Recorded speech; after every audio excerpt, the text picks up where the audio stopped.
की class 9th और 10th में पढ़ाई जाने वाले हिंदी साहित्य सागर के 3rd चैप्टर स्वर्ग बना सकते हैं कविता के विषय में जानेंगे। स्वर्ग बना सकते हैं कविता के कवि जो हैं वो हैं श्री रामधारी सिंह दिनकर जी। तो मैं आज आप लोगों को रामधारी सिंह दिनकर जी की जीवन परिचय के बारे में बताऊंगी और स्वर्ग बना सकते हैं कविता का पूरा एक्सप्लेनेशन, उसकी पूरी व्याख्या बताऊंगी और साथ ही बीच बीच में मैं आपको उनके जो कठिन शब्द हैं उनके अर्थ भी बताती चलूंगी। ठीक है, तो स्टार्ट करते हैं हम लोग रामधारी सिंह दिनकर जी के जीवन परिचय से। तो रामधारी सिंह दिनकर जी जो हैं वो हिंदी साहित्य के छायावादोत्तर कविता के प्रमुख हस्ताक्षर थे। छायावादोत्तर कविता या छायावादोत्तर काल भी कह सकते हैं। ठीक है, क्योंकि हिंदी साहित्य में जो कविताएं लिखी गईं उसे कालक्रम की दृष्टिकोण से, यानी कि जिस जिस समय पर जो जो कविताएं लिखी गईं उसके अनुसार उसे कई भागों में डिवाइड किया गया है। तो रामधारी सिंह दिनकर जी जो हैं वो छायावादोत्तर काल के प्रमुख कवि थे। ठीक है, छायावादोत्तर कविता या छायावादोत्तर काल के प्रमुख कवि हैं और ये आधुनिक युग के वीर रस के श्रेष्ठ कवि माने जाते हैं। ठीक है, श्रेष्ठ कवि माने जाते हैं। रामधारी सिंह दिनकर जी का जन्म जो है वो सन 1908 ईस्वी में, यानी 1908 ईस्वी में बिहार के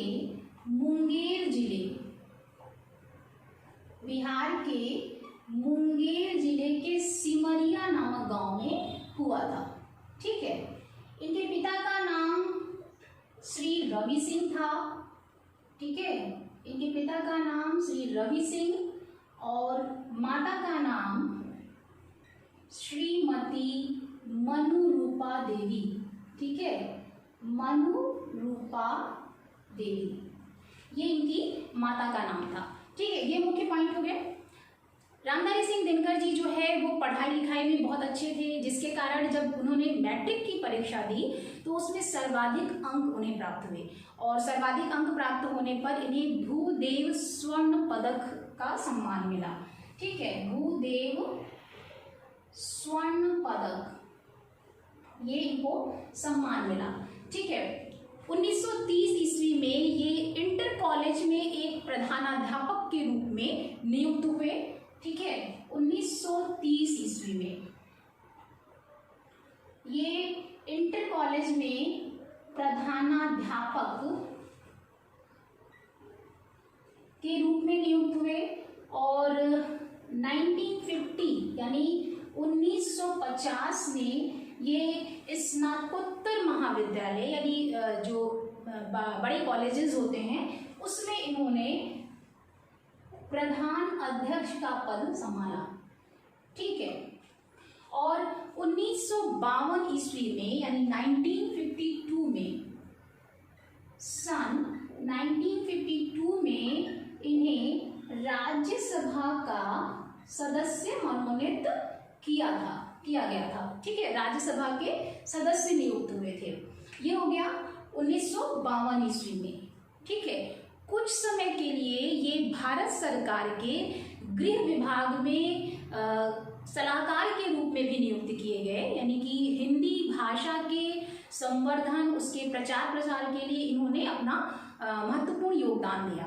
ठीक है, तो कुछ समय के लिए इन्हें भारतीय गृह विभाग में सलाहकार के पद पर भी नियुक्त किया गया, भाषा सलाहकार। ठीक है,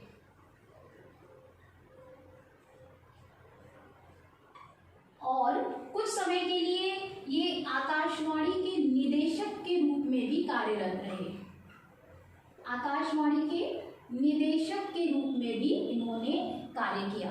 ठीक है, इसके अतिरिक्त ये इनके जीवन के कई जो पड़ाव थे वो थे, चूंकि इन्होंने हिंदी साहित्य में अपना महत्वपूर्ण योगदान दिया और गद्य विधा और पद्य विधा दोनों में ही इनकी रचनाएं इन्होंने लिखी हैं और इनकी जो रचनाएं हैं वो देश प्रेम से अधिक रिलेट करते हैं, देश प्रेम से अधिक देश प्रेम की कविताएं इन्होंने बहुत लिखी हैं।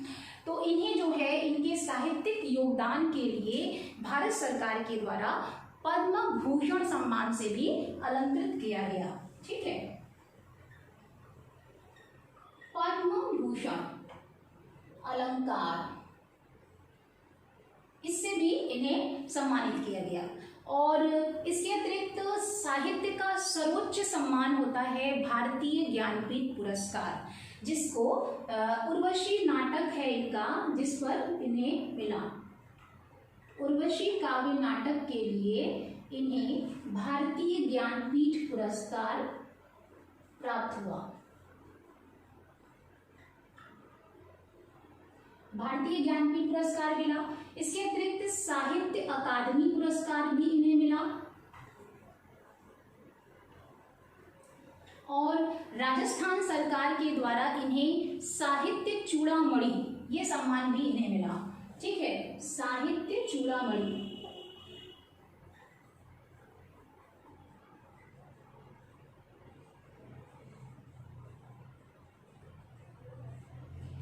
ये इन्हें साहित्य अकादमी पुरस्कार मिला। साहित्य चूड़ामणि सम्मान जो है वो राजस्थान सरकार के द्वारा मिला। इसके अतिरिक्त दिनकर जी जो हैं वो चूंकि स्वाध्याय से ही उन्होंने अंग्रेजी भाषा, हिंदी भाषा, उर्दू और मैथिली, बंगाली आदि सभी भाषाओं का इन्होंने अध्ययन किया था, स्वयं से अध्ययन किया था। और श्री रविन्द्रनाथ टैगोर और मिल्टन, इन जो प्रभावशाली कवि हैं, इनकी रचनाओं का भी इन पर, इनके व्यक्तित्व पर विशेष प्रभाव पड़ा। ठीक है, तो इनकी जो रचनाएं हैं, कुछ प्रमुख रचनाएं हैं जैसे कि रेणुका, हुंकार, रश्मि रथी और परशुराम की प्रतीक्षा, संस्कृति के 4 अध्याय। कुछ जो है आपकी जो पाठ्य पुस्तिका है उसमें मेंशन है, वहां से आप देख लीजिएगा। और कुछ मैं यहाँ लिख देती हूँ, जैसे कि संस्कृति के 4 अध्याय, संस्कृति के 4 अध्याय और परशुराम की प्रतीक्षा,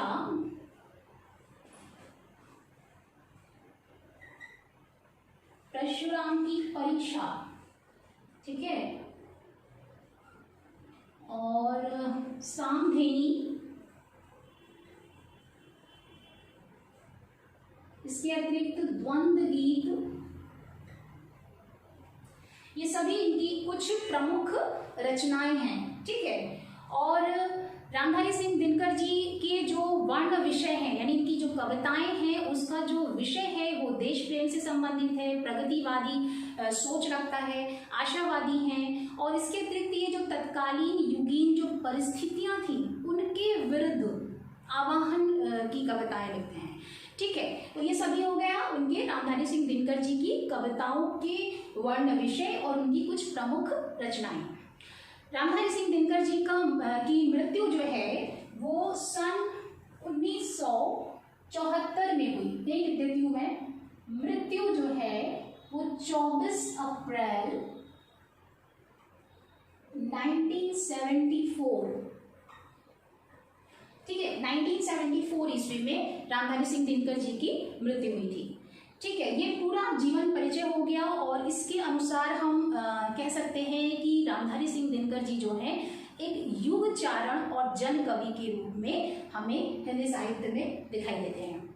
ठीक है, आपकी जो परीक्षा में जो प्रश्न आते हैं, अगर जीवन परिचय से रिलेटेड प्रश्न आता है तो उसमें आपको इतनी बड़ी जानकारी लिखने की आवश्यकता नहीं है, कुछ मुख्य पॉइंट ही लिखने हैं। 5-6 जो मुख्य पॉइंट हैं वो आप लिखिएगा कि किस समय के कवि हैं। ठीक है, इसके अतिरिक्त इनके जन्म और मृत्यु इनका कब हुआ। ठीक है, और कहाँ पर इनका जन्म हुआ, इनके माता पिता का नाम क्या था और इन्हें किस किस अलंकार से सम्मानित किया गया, जैसे पद्म भूषण, भारतीय ज्ञानपीठ पुरस्कार, साहित्य अकादमी पुरस्कार, साहित्य चूड़ामणि। तो ये सभी जो इनको पुरस्कार से सम्मानित किया गया तो उसको हम मेंशन करेंगे। इसके अतिरिक्त इनकी जो प्रमुख रचनाएं हैं और उन रचनाओं का जो मुख्य विषय है, ये सभी जो है हम जीवन परिचय के अंतर्गत लिखेंगे। रामधारी सिंह दिनकर जी चूंकि राष्ट्र से संबंधित, राष्ट्र प्रेम की जो कविताएं हैं इनकी रचनाओं में अधिक मिलती हैं, इनके साहित्य में अधिक मिलता है, तो इसी कारण इन्हें राष्ट्र कवि की भी उपाधि दी गई थी। ठीक है, तो रामधारी सिंह दिनकर जी जो हैं वो राष्ट्र कवि भी हैं। स्वतंत्रता प्राप्ति के पश्चात इन्हें राष्ट्र कवि की उपाधि दी गई। ठीक है, ये भी आप मेंशन कर सकते हैं, ये भी एक इम्पॉर्टेंट पॉइंट है। तो आप कुछ 5-6 इम्पॉर्टेंट पॉइंट्स को ही अपनी जो क्वेश्चन आएगा परीक्षा में उसमें आप लिखिएगा। ठीक है, और बाकी जो है वो मैंने आपकी जानकारी के लिए बताई, क्योंकि आपको किसी भी कवि के बारे में पूरी जानकारी होनी चाहिए। ठीक है, अब क्या है कि आपकी जो कविता है आपकी पाठ्य पुस्तिका में स्वर्ग बना सकते हैं, तो उसका एक्सप्लेनेशन हम लोग देख लेते हैं। तो पहले मैं ये बताऊं आपको कि स्वर्ग बना सकते हैं कविता जो है वो कहाँ से ली गई है, कहाँ से उद्धृत है। ठीक है, तो स्वर्ग बना सकते हैं कविता जो है वो कुरुक्षेत्र, जो कि एक प्रबंध कृति है दिनकर जी की, उससे उद्धृत है, यानी उसका ही एक अंश है। ठीक है, प्रबंध कृति का नाम क्या है? कुरुक्षेत्र।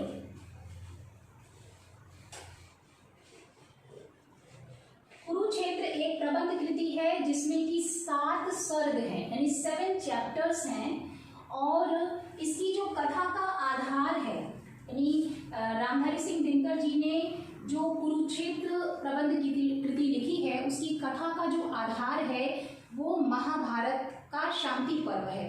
ठीक है, तो कुरुक्षेत्र क्या है? वो प्रबंध कृति है रामधारी सिंह दिनकर जी की,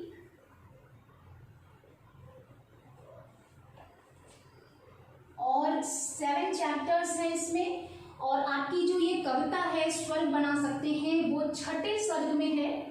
ठीक है, 6ठे सर्ग में लिखी गई है।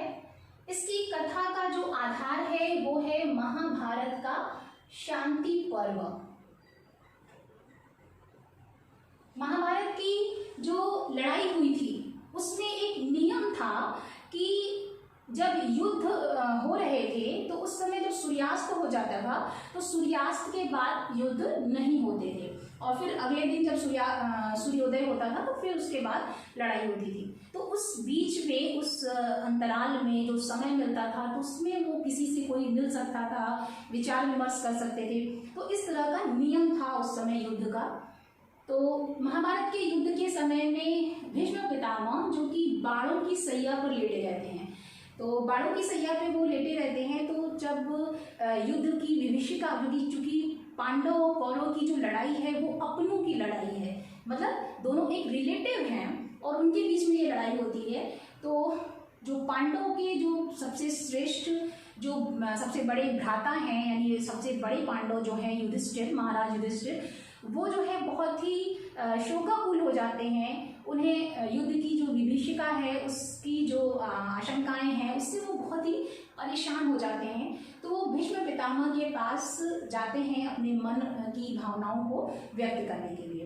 तो उस समय महाराज युधिष्ठिर को भीष्म पितामह जो है उपदेश देते हैं। तो उसी कथा को वर्णन किया गया है कुरुक्षेत्र में। और कुरुक्षेत्र की जो कथा है उसमें दिनकर जी ने आधुनिक युग में जो युद्ध की समस्या है उसको ही उन्होंने वर्णित करने का प्रयास किया है, क्योंकि युद्ध की जो समस्या है वो केवल जो बाहर दिख रहा है वही युद्ध नहीं है, बल्कि मन के भीतर चलने वाला भी युद्ध है। ठीक है, तो कुरुक्षेत्र जो है वो एक विचारात्मक काव्य है, ऐसा दिनकर जी का ही मानना था। ठीक है, तो ये क्लियर हो गया आपको कि जो स्वर बना सकते हैं कविता है वो कहाँ से संकलित है, कहाँ से उद्धृत है। तो ये कुरुक्षेत्र जो कि दिनकर जी की एक प्रबंध कृति है वहाँ से ही ली गई है। और कुरुक्षेत्र की जो प्रबंध कृति की जो कथा का आधार है वो कहाँ से लिया गया है, वो महाभारत के शांति पर्व से लिया गया है। ठीक है, तो अब हम लोग स्टार्ट करते हैं एक्सप्लेनेशन। ठीक है, तो पहली पंक्ति है, धर्मराज यह भूमि किसी की नहीं प्रीत है दासी, है जन्मना समान परस्पर इसके सभी निवासी। धर्मराज यहाँ पे महाराज युधिष्ठिर को कहा जा रहा है, क्योंकि महाराज युधिष्ठिर का ही दूसरा नाम है धर्मराज। यह भूमि यानी भीष्म पितामह जो है वो उपदेश देते हुए कहते हैं कि हे युधिष्ठिर, यह भूमि जो है वो किसी की क्रीत दासी नहीं है। क्रीत का अर्थ होता है क्रय किया हुआ या खरीदा हुआ, ठीक है। क्रीत का अर्थ हो गया क्रय किया हुआ या खरीदा हुआ, ठीक है, या खरीदी हुई भी कह सकते हैं, ठीक। तो ये जो भूमि है, ये जो धरती है, वो किसी की खरीदी हुई दासी नहीं है। यानी प्राचीन समय में क्या होता था, किसी मनुष्य या किसी भी व्यक्ति को खरीद कर लाया जाता था, पैसे देकर के लाया जाता था, और वह अपने मालिक या राजा का जीवन पर्यंत जो है उसकी दास के रूप में उसका पूरा भी काम करते थे। तो वही बात कह रहे हैं कि हे युधिष्ठिर, यह भूमि जो है किसी की खरीदी हुई दासी नहीं है जन्मना समान परस्पर इसके सभी निवासी। जन्मना का अर्थ होता है जन्म से, ठीक है। जन्मना का अर्थ हो गया जन्म से। परस्पर मतलब एक दूसरे की। परस्पर का अर्थ हो गया एक दूसरे, ठीक है। तो इस धरती पर जन्म से ही निवास करने वाले जो व्यक्ति हैं, जो मनुष्य हैं, वो सभी जो हैं इस धरती पर समान परस्पर यानी एक दूसरे के समान अधिकार रखते हैं, ठीक है। सभी का अपना एक समान अधिकार है, ठीक। यानी हे धर्मराज युधिष्ठिर, इस धरती, ये धरती जो है वो किसी की खरीदी हुई दासी नहीं है। इस धरती पर जन्म से ही निवास करने वाले सभी मनुष्यों का एक दूसरे के समान परस्पर जो है एक समान अधिकार है। सभी मनुष्यों का एक समान अधिकार है, किसी का अधिक या किसी का कम नहीं, ठीक है। नेक्स्ट लाइन है, सबको मुक्त प्रकाश चाहिए, सबको मुक्त समीरण, बाधा रहित विकास, मुक्त आशंकाओं से जीवन। यानी कह रहे हैं कि एक समान अधिकार तो है ही, और इस समानता के अधिकार में सभी जो भी मनुष्य हैं इस धरती पे रहने वाले सभी जो है उनको ये अधिकार है कि स्वच्छंद रूप से जो प्रकाश है, ठीक है। मुक्त का अर्थ हो गया स्वच्छंद, जो बंधन रहित हो, ठीक है। मुक्त का अर्थ हो गया बंधन रहित या स्वच्छंद,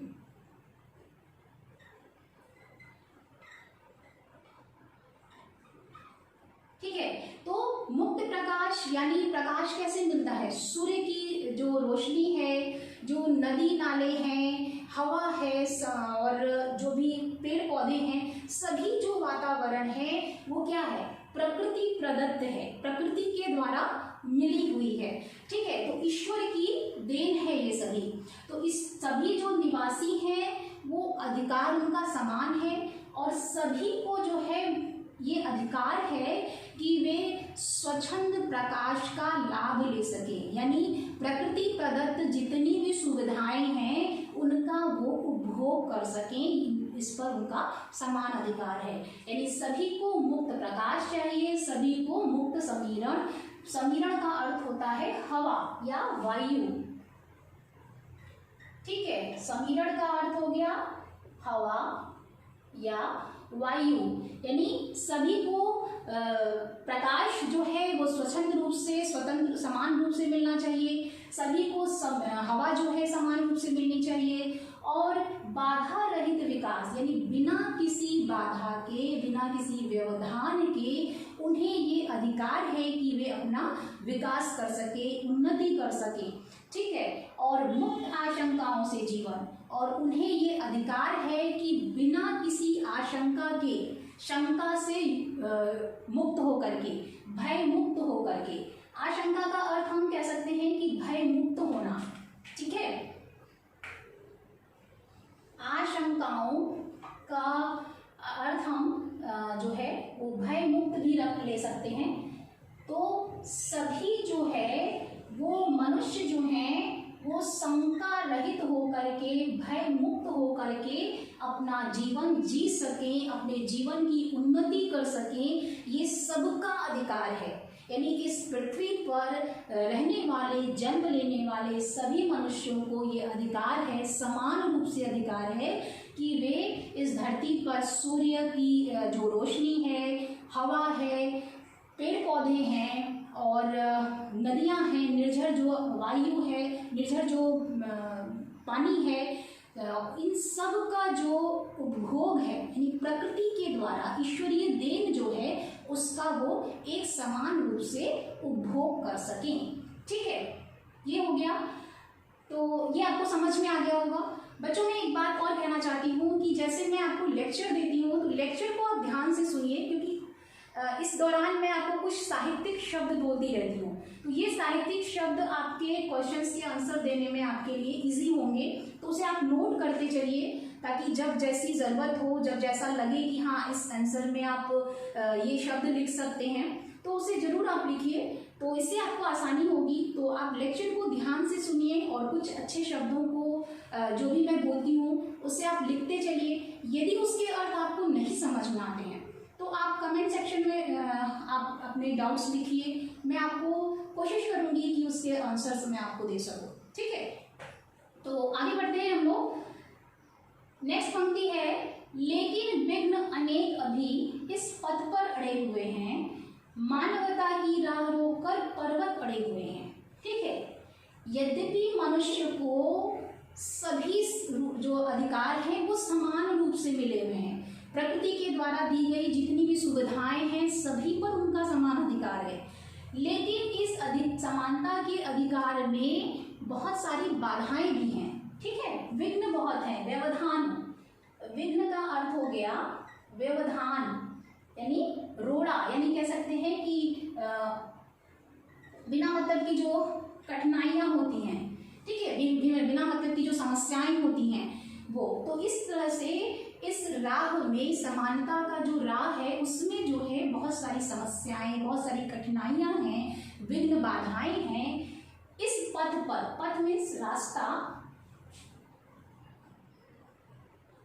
यानी समानता के रास्ते में बहुत सारी जो व्यवधान हैं, समस्याएं हैं, वो अड़े हुए हैं, यानी एकदम से ठोक करके खड़े हुए हैं कि नहीं, मैं नहीं हटूंगा। ठीक है, तो इसको कहते हैं अड़ जाना, किसी पे जिद पकड़ के बैठ जाना।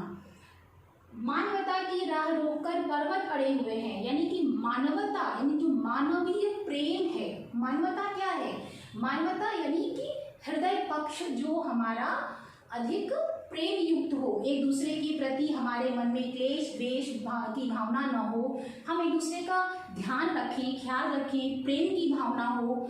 ठीक है, उसे कहते हैं मानवता। तो मानवता के विरुद्ध क्या चीजें हो गई? एक दूसरे के प्रति वैमनस्य का भाव, एक दूसरे के प्रति द्वेष की भावना, क्लेश हो, लड़ाई झगड़ा हो, तो ये सभी क्या है? शंकाएं हो, भय का वातावरण हो, तो ये सभी क्या है? मानवता के विरुद्ध चीजें हैं। तो मानवता की राह में, राह मीन्स भी हो गया रास्ता। ठीक है,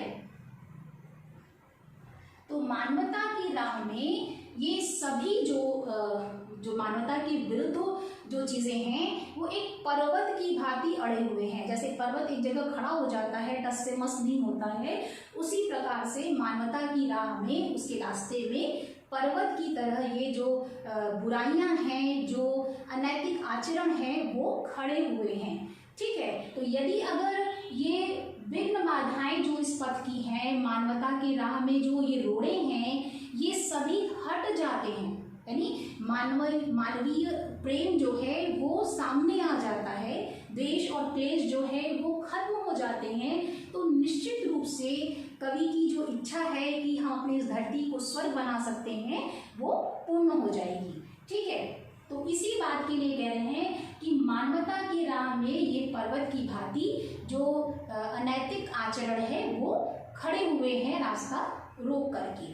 ठीक है, आगे कवि कहते हैं कि न्यायोचित सुख सुलभ नहीं, जब तक मानव को चैन कहाँ धरती पर, तब तक शांति कहाँ इस भव को।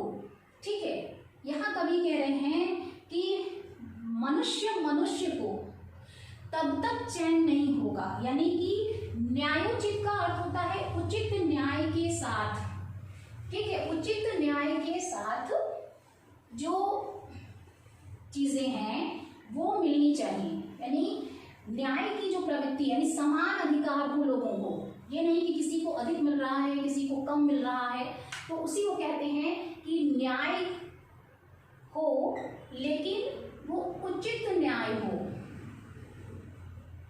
ठीक है, उचित न्याय के अनुसार।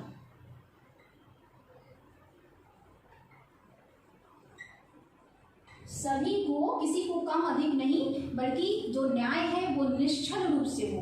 तो न्याय के, उचित न्याय के अनुसार सभी को सुख साधन जो है वो सुलभ हो। सुलभ होने का तात्पर्य है कि प्राप्त होना, ठीक है, आसानी से प्राप्त होना, ठीक है। तो जब तक इस धरती पर मनुष्य में यानी सभी मनुष्यों में समान रूप से सुख साधन जो है उपलब्ध नहीं होंगे, तब तक चैन कहाँ धरती पर, यानी इस धरती पर तब तक चैन नहीं होगा। इस धरती पर कोलाहल बना रहेगा, सभी जो है अशांत रहेंगे, भययुक्त रहेंगे, और शांति कहाँ, इस भव को, भव का अर्थ होता है संसार, ठीक है, यानी इस संसार में तब तक शांति नहीं होगी, ठीक है। यानी इस धरती पर यदि मनुष्य और मनुष्य के बीच में समानता का अधिकार नहीं होगा, यानी न्याय के, उचित न्याय के अनुसार लोगों को सुख सुविधाएं उपलब्ध जब तक नहीं होंगी, तब तक सभी मनुष्यों में शंका, भय, बेचैनी, कोलाहल, ये सभी जो है वो बने रहेंगे, और इस धरती पर, इस संसार में अशांति का माहौल रहेगा, ठीक है। ऐसा वातावरण हमेशा बना रहेगा, जिससे कि एक स्वर्ग के रूप में धरती की कल्पना करना असंभव है। इसलिए मानवता और समानता, ये दोनों चीजें मनुष्य के भीतर होनी आवश्यक है, यानी सभी मनुष्यों में ऐसे गुणों का विकास होना चाहिए जो मानवीय प्रेम से ओतप्रोत हों, ठीक है। समझ में आ गया आपको, ये व्याख्या इसकी समझ में आ गई, ठीक है। यदि कुछ कोई भी लाइन आपको नहीं समझ में आई या कोई भी शब्द के अर्थ आपको नहीं समझ में आ रहे हैं, तो निश्चित रूप से आप कमेंट्स बॉक्स में जा कर के आप कमेंट कीजिए, और मैं कोशिश करूंगी कि आपके आंसर दे सकूं, ठीक है। तो ये वाला क्लियर हो गया। नेक्स्ट वीडियो में इसके आगे का अंश जो है कविता का, उसके बारे में जानेंगे, उसकी एक्सप्लेनेशन हम लोग देखेंगे, फिर नेक्स्ट हम लोग कुछ सैम्पल क्वेश्चन आंसर्स भी कर लेंगे। तो तब तक आप बहुत अच्छे से अपनी पढ़ाई कीजिए। All the best, thank you.